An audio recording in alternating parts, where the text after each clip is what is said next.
Hello, everybody. Welcome to the last full lesson for the class, this last full video lesson. This lesson is going to be on the medicalization of society. So let me go ahead and share the screen one last time.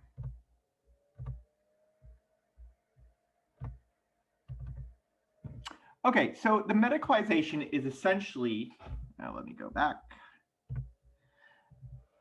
The medicalization of society is essentially a process in which there's the growing role of medicine in our everyday lives, right? And I think we kind of see this pretty obviously, particularly now during a pandemic. But now much of our lives, is experienced, with medicine in mind. Everything from childbirth to death, to having physical problems, to seeing a therapist. We see commercials for drugs on TV. And now recently, public health and the hope for a vaccine has become vitally important, right? And so essentially the medicalization of society is the growing role of medicine in our lives and how that affects, how we live.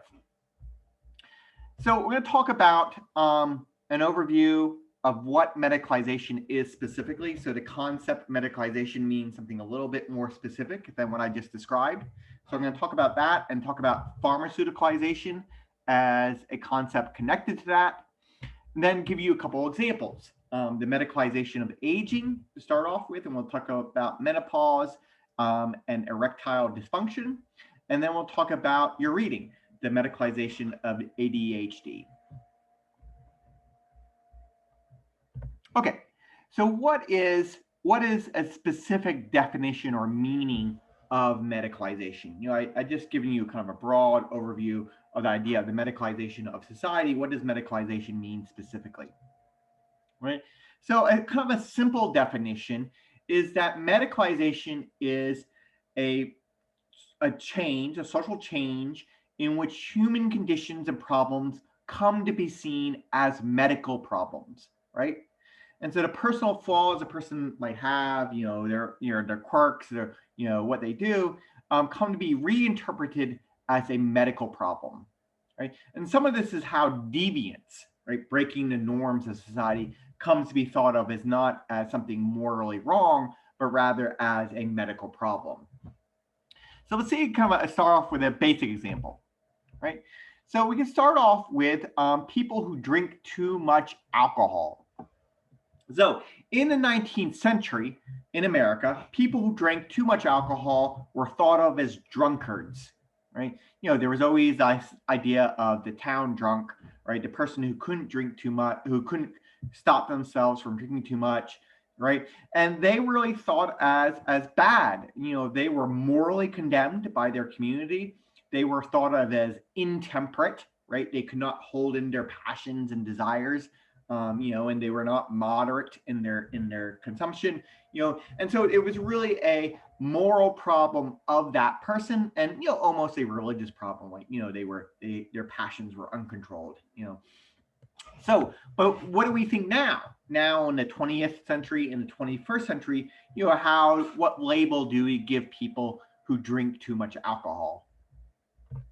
Alcoholics, right?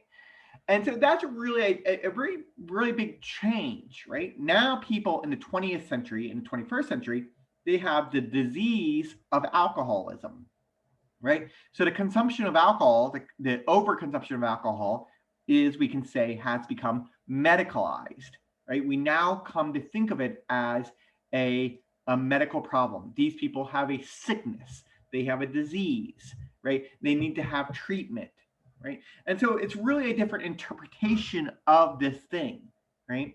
So rather than morally condemning them, rather than saying they are impassionate or they are intemperate and they can't control their passions, we're saying they have a sickness, they have disease, just like somebody might have skin cancer or some other illness, right? And so what we're doing for a large part is we're removing that personal failing from them and saying, oh, it's not that you're doing something wrong, it's rather something is bad is happening to you. You have this sickness, you have this illness that you cannot control, right?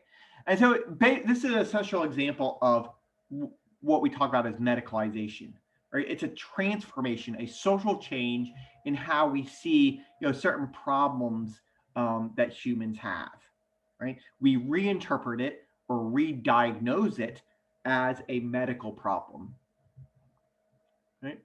And the essential part is the person is not morally responsible for their problem, right? But rather they themselves are the victim, right? And because of that, they should not be punished, right? They should not be socially controlled, right? Well, they should not be punished for their deviance, but rather they should try to be cured. We should try to help them and treat them. And so what we see is the way we think about the problem is different, and then the way we respond to the problem is also different. What's another example of this kind of transformation? I think we see a more contemporary example with addiction of drugs, right? Drug addiction. And I think this poster here that you see is a really good example of that. And so with the opioid crisis, this has really come to the forefront. Understanding that drug addiction is not something that you're morally, you should not simply be kind of punished or morally responsible for. But, that you have an illness, you have a disease, you have a substance use disorder, right? SUD, right? And you see this, in the sign here. Addiction is not a choice, it's a disease, right? Somebody is addicted to drugs, they have the illness of drug addiction, right? And so we see, again, that is a change in how we think of this problem, right? So in the 1980s and 1990s, we often just morally condemned people who use drugs. They were drug users, and we threw them in jail. And we still do this. It's not as if we have stopped doing that. But on top of that, we now have this additional idea that people who use drugs are also have a medical problem, right? Their behavior has become medicalized. Right? And so it's really an example of medicalization is really an example of the transformation in how we see humans and their problems, right? From a morally condemning and punishment kind of view to medicalizing it, seeing it as a sickness or illness, right? As an important note, I want to say here that it doesn't mean that these things that we have medicalized are not real or not are fictions or so that's not what I'm saying, right? It really is a problem of people being physiologically addicted to alcohol and to drugs, right? So I'm not saying that it is not real, right? It's very much real. But it's just what I'm saying is new for society is that we reinterpret or interpret it as a illness or sickness. Along with this concept of medicalization, there's a connected concept called pharmaceuticalization, right? And so pharmaceuticalization is very similar to medicalization, and it's just the added idea that now we, once we medicalize something, we treat it with drugs, right? That we often using drugs to treat human conditions, human problems, and we think of everything from depression, right? Like Prozac, treating it with Prozac, to anxiety meds, to ADHD and Ritalin, right? To erectile dysfunction, we'll see, that we treat many of our human problems with substances, which is ironic since some of the problems we see are already problems with substances, alcohol and drug abuse. But, we still, for other problems, even these problems, we treat them with more substances, right? Other substances. And really, it's similar to, the growing role of medicine in society. Pharmaceuticalization is the growing role of the pharmaceutical industry in society. We see that, it's a big business now, right? 2016, $800 billion in sales around the world. Prozac sales have doubled. Ritalin sales went up by 400% by the 2000s.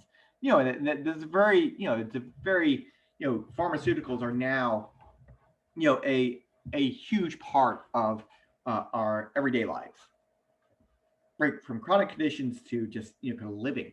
Many people are on medications, and so that's connected with this medicalization. To be kind of legitimately taking substances, you have to, in some sense, be diagnosed with a medical disorder. Okay, let's see some kind of more specific examples of both these concepts. Right. So I want to talk about two examples of aging. One more, I'll go more thoroughly, and then one I'll just kind of it'll be more brief. But the two examples of the medicalization of aging is menopause and erectile dysfunction. Right. And so in a general sense, we can think of it as aging as a normal process. Right. People get older, their bodies get older, people's bodies get to an age in which things start to happen to those bodies. And we can think of that as just a natural thing that happens to humans' bodies and as they get older, right? But what we have done in 20th century and 21st century is we have turned that natural process of getting older into a medical problem. Right now we see the changes that happen in your body in aging, in an old age, as not just simply natural, but it's something something wrong with you as you are having an illness or a sickness. Okay, so one of the best examples of this is the experience of menopause. So again, menopause is a natural process that women go through, as they get older, right? It's a process in which the levels of estrogen drop in a woman's body. They can no longer bear children or have children, and they stop having periods, right? And this is a thing that has been going on, for thousands of years, right? So what has happened is that this natural process in the 20th century got reinterpreted as a medical illness. So in around the 1930s and 1940s, doctors in America started to define and describe menopause in medical terms. And you can see that use certain words to describe it, right? Estrogen deficiency, ovarian failure, right?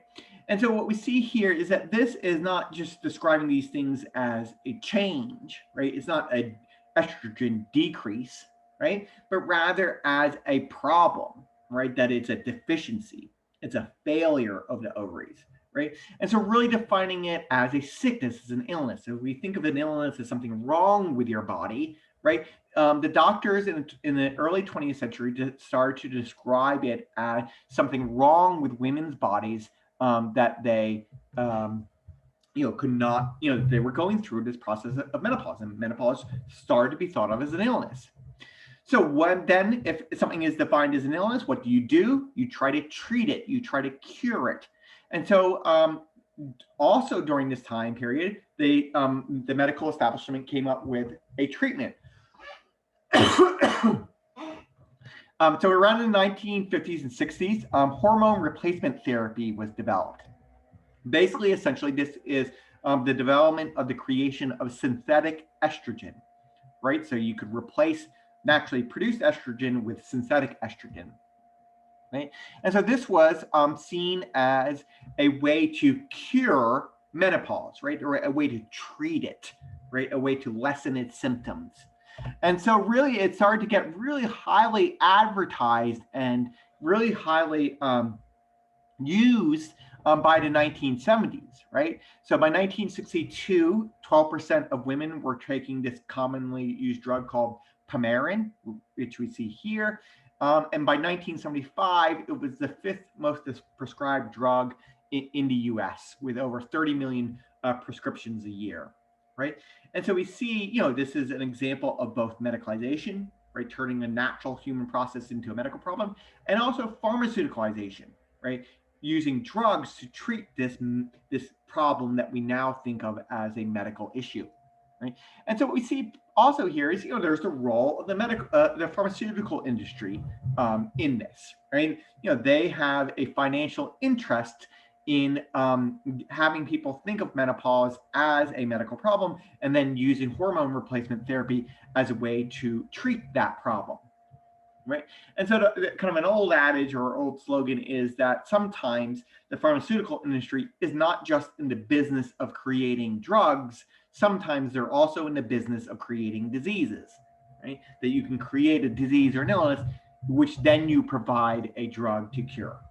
Okay, so we see this with menopause, and we see some of it is connected to a woman's femininity, right? So in this ad here, we see, okay, women like Premarin, but husbands like it too, right? So why do husbands like it? Oh, because it makes their wives, more feminine, right? And so again, it's this, this idea of linking estrogen to the femininity of women, right?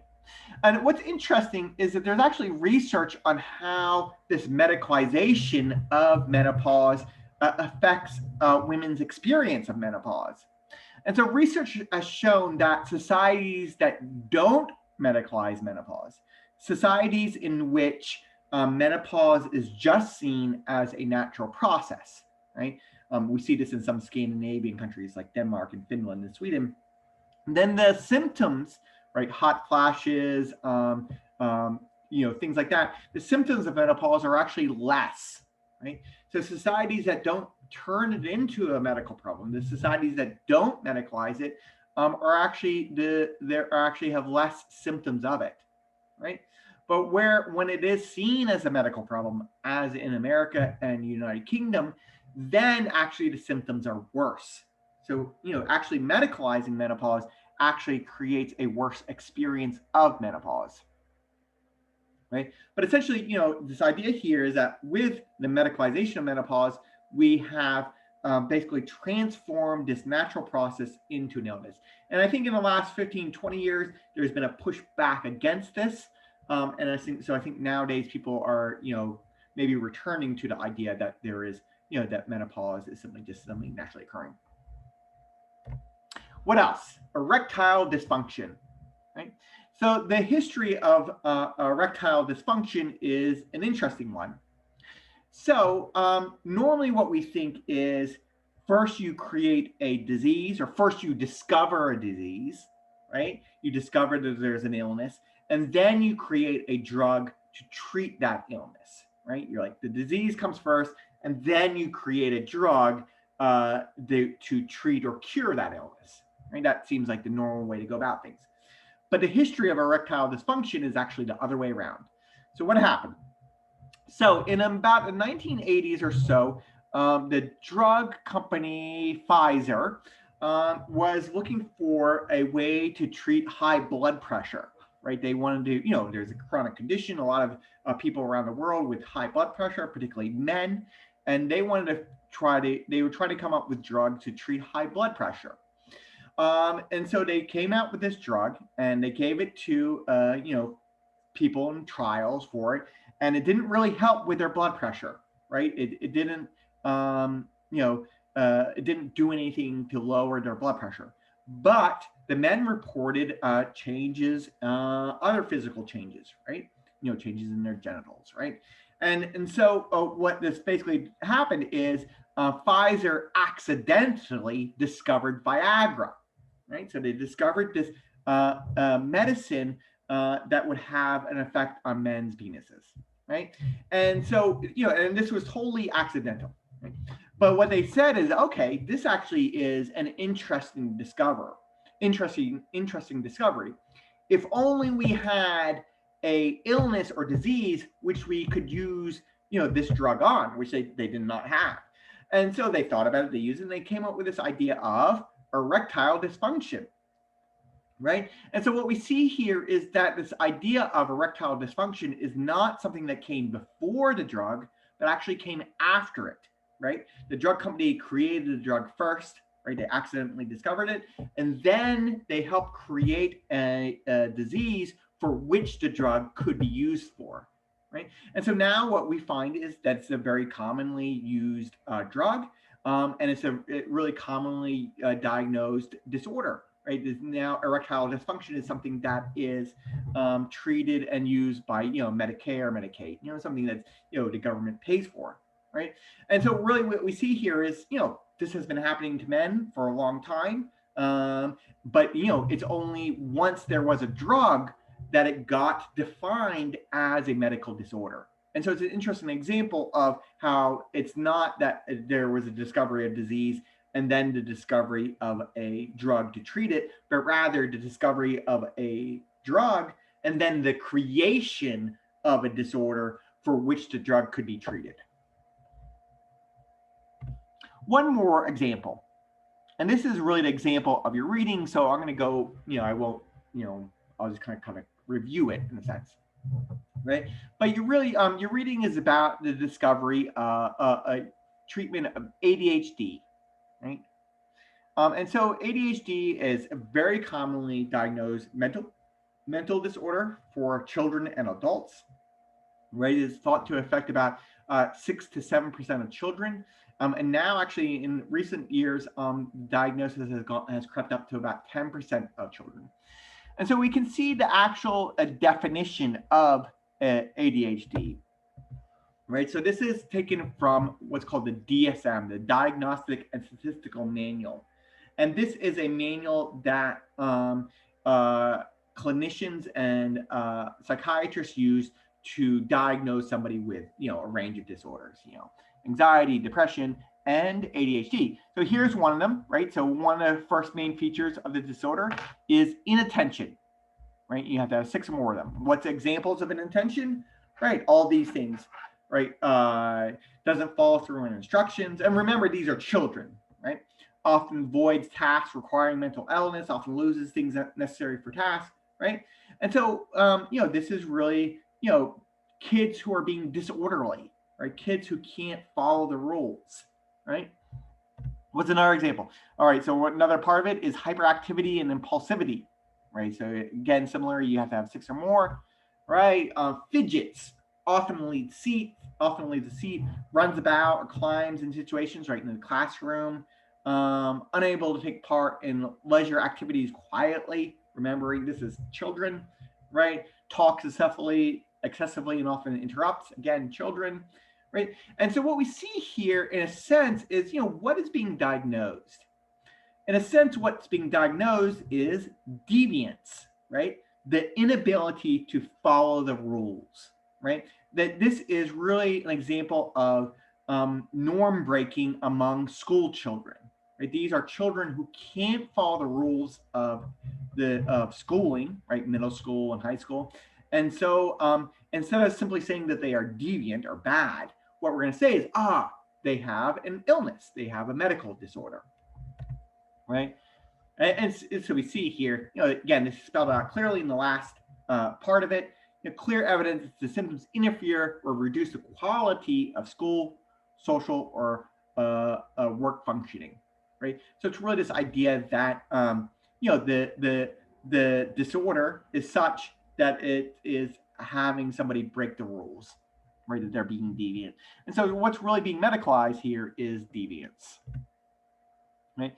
And so interesting, what we see here is that ADHD has been kind of around for a long time in the 20th century, but its names always kept changing. Right? In the 1960s, it was minimal brain disorder, 1970s, hyperkinetic brain disorder, 1980s, attention deficit disorder, and then 1990s to the present, ADHD, attention deficit hyperactivity disorder. Right? And so we see, this kind of changing idea of what it means to have this thing, right? Again, suggesting that it might be a disorder that society is creating a label for, right? That they're creating a label for deviance, right? What's a recent development that's described in your reading?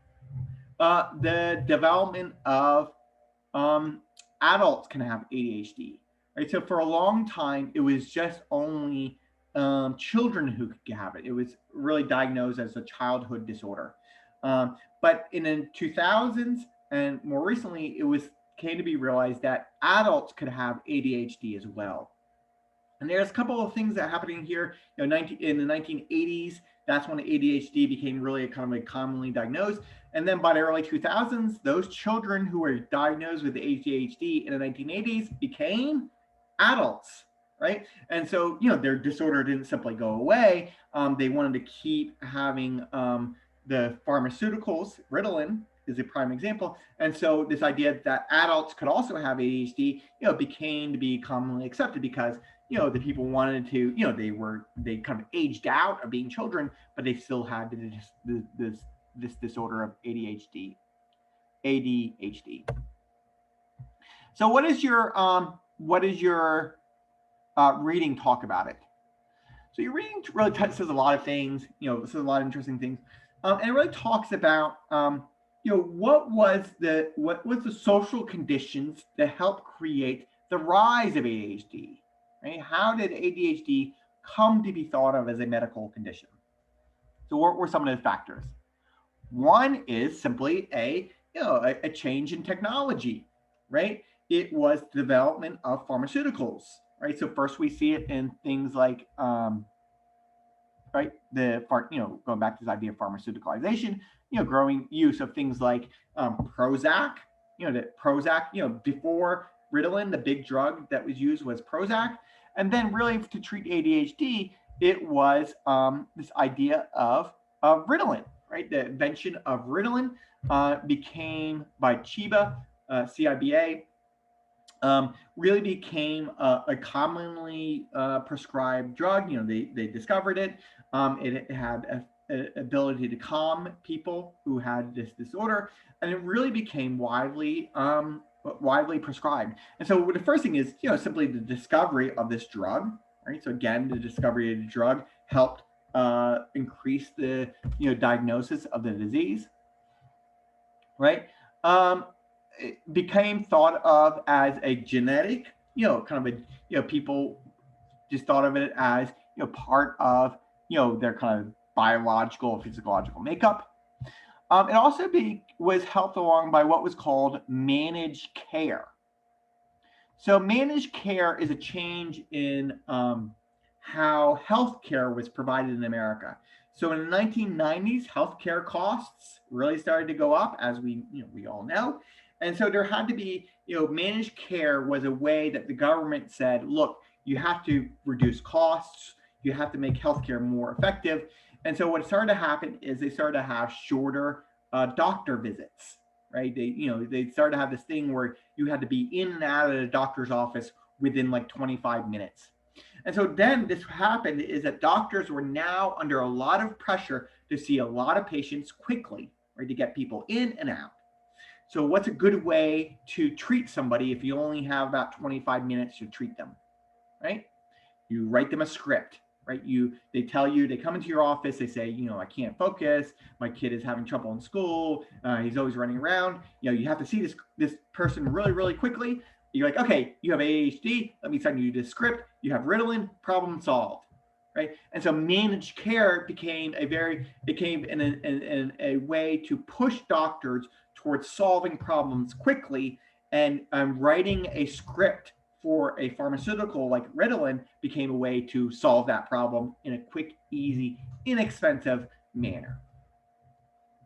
Lastly, and I think this is actually really important, is that we can see that it's not just from the top up, right? It's not just from doctors, it's not just from pharmaceutical agencies, but also some of the rise of ADHD, particularly the rise of adult ADHD, it came from the bottom up, right? It came from civic organizations, right? So it came from things like Children and Adults with Attention Deficit Hyperactivity Disorder, CHADD, right? And so CHADD was a citizen organization, right? It's, with people who have ADHD, and they started to push for research on this disorder, advertising and marketing to have the public recognize it as a real thing, right?